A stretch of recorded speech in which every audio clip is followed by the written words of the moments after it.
Hey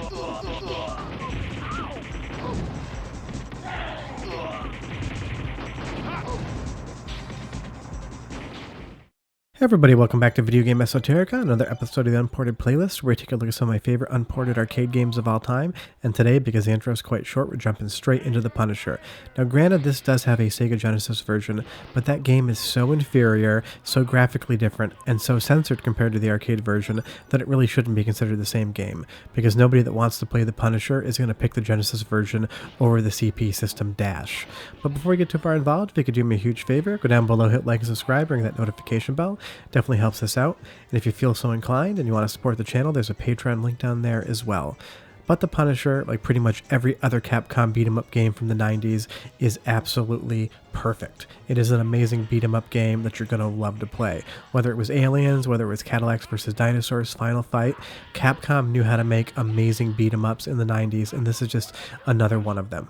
Now, if you're really into The Punisher, the comic book series, anything like that, you're definitely going to take more out of the game.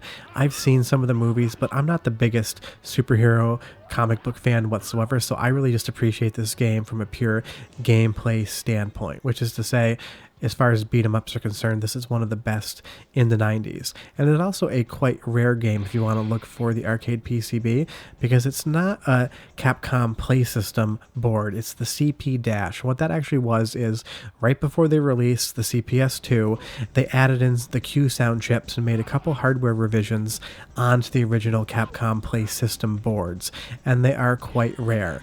And they're also very difficult to deal with because, just like the CPS2, they have a suicide battery on them, and if that battery drops below a certain voltage, it's going to delete some RAM registers held in memory, and the game becomes non-functional. Like the CPS System 2, you can revive them, but Capcom loved suicide batteries in the 90s, so there's so many boards out there that probably never got fixed and just got recycled because they were dying in the early 2000s before people really knew how to revive them. So definitely emulation is great on this game. If you really want to collect an original board, by all means, they are out there, and they're not the hardest thing to find, but you're definitely going to be paying a premium to have this in your actual arcade collection. But less about the technicalities and more about the game itself. It's exactly what you want in a beat-em-up. The action is great, all the strikes and impacts feel really heavy, the sound effects really make those punches and kicks feel like they hit, and a lot of the weapon combat play feels as good as the actual beat-em-up aspect. Same in Aliens. Sometimes when you have weapons in a beat-em-up, that gameplay is not as much fun as just the actual brawling, punching, and kicking, but in The Punisher, it feels just as good. Like every game in the 90s, anytime that there was going to be a female to fight, of course they had to be in some sort of bondage gear, otherwise I guess women in the 90s and beat-em-ups couldn't just show up in pants and a shirt like the male characters did. It's just a funny random observation. But I do love the fact that the Punisher has to get back to where he needs to be to jump through that window. They coded it so that you have these transitions from one screen to the next, but if you're not in the right spot, the game's going to take control of the character and put them there, and it's always kind of funny just to see him walk in zigzag patterns to get where he needs to be. You'll see that we just picked up a gun as well. We get grenades.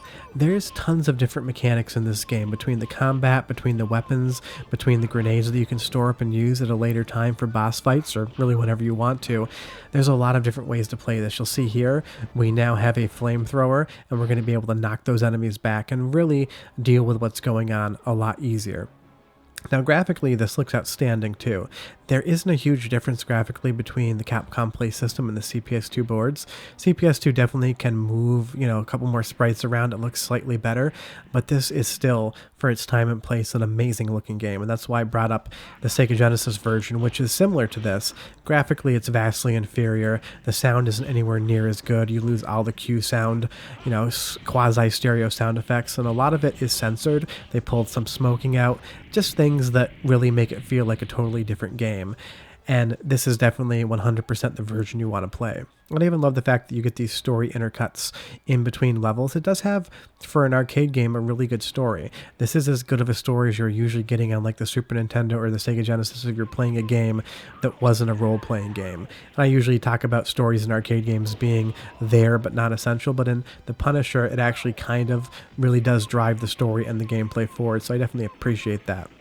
But I love kind of holding my ground here with the pistol as well. Oh, it is funny, you can pick up guns that end up being for score points, not for actual projectiles. And the enemy design in the game is great as well.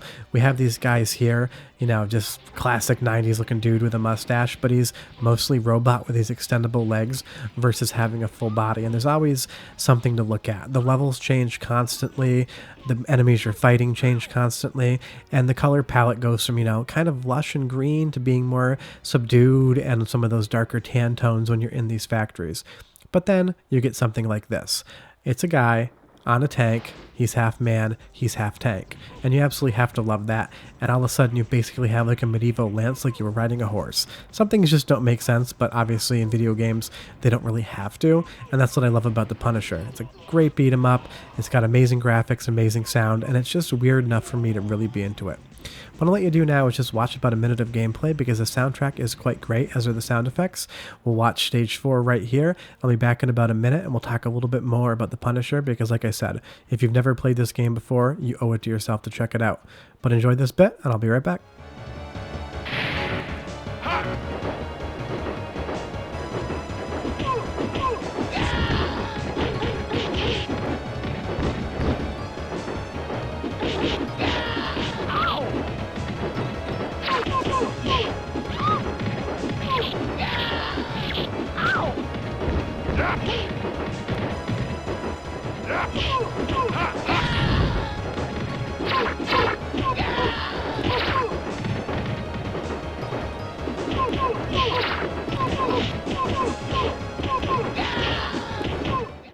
And now we're on to our next boss as well. We get another fun screen transition, and we're going to start fighting Bushwhacker. And funny enough, Bushwhacker kind of sounds Australian, and suddenly we're going to have a boomerang that we can throw, and it'll return back to us, and if we catch it, we can keep using it. And it just seems like this game has a ton of different unique details. The designers at Capcom, the art directors at Capcom, were really having a lot of fun, it seems like, when they were making this, and putting things like boomerangs in just one simple place. But like a lot of Capcom games, you see that you have all the different interactable things in the background. I don't know what those packages are. They kind of look like pill packages, but they're continually moving in the background. And just like Capcom's fighting games, there's a lot of detail in the background and a lot of things that you want to look at while you're actually engaging in the combat. So you can definitely tell in the 90s Capcom was putting the maximum amount of effort into all of their arcade games. And this is a genre that I really miss. Beat 'em ups in arcades were amazing, and we don't really get that many beat 'em ups anymore.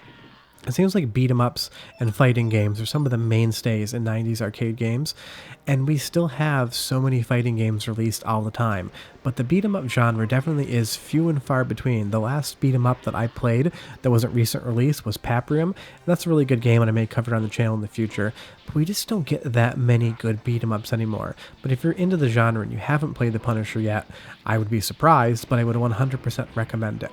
It can definitely get hard in spots. You'll see here that I'm basically getting juggled back and forth by these 4 robot characters. So if you're playing this in arcades, it's definitely going to be taking a lot of your money. But obviously if you own the arcade board or if you're emulating it, quarters are no longer part of the equation and you're going to have a lot more fun with it. But it definitely wasn't the easiest beat 'em up ever. I think Cadillacs vs. Dinosaurs is definitely one that I felt was maybe a little bit more oriented towards being easier versus the Punisher being, well, definitely pun intended, punishing. But you'll see here, towards the later part of the game, they do start reusing a few assets. The Scar Droid is just a palette swap of the boss that we fought in the original area. And then moving on, just to the last stage, I do love these story sequences again. We're going to shoot a missile right through the Kingpin's tower, and then, I don't know, did we shoot ourselves in with the grenade? Did we jump across that chasm? Did we have a hang glider? Not quite sure how we got inside. Doesn't really matter, but I've always thought that was funny. I think maybe the Punisher just tied the missile to his body with a rope and shot in. But short of that, if you've ever played this game, if you have any questions or comments, leave them down below. I love chatting with each and every one of you about these things, because this is definitely one that I advocate. If you've never played, definitely check it out. If you played it in the 90s and haven't played it since, revisit it. It's 100% worth your time.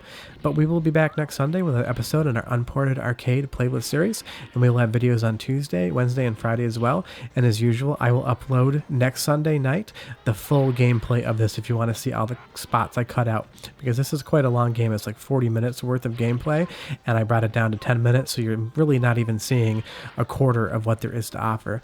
But thanks so much for watching, guys. Like I said earlier, if you could do me a huge favor, go down down below, hit like, subscribe, ring that notification bell. Definitely helps us out, and we hope you enjoy the rest of your weekend, and hopefully you don't have to go out and fight hordes of people to get back to your Monday. Short of that, thanks so much for watching, guys, and we'll see you next time. Bye-bye.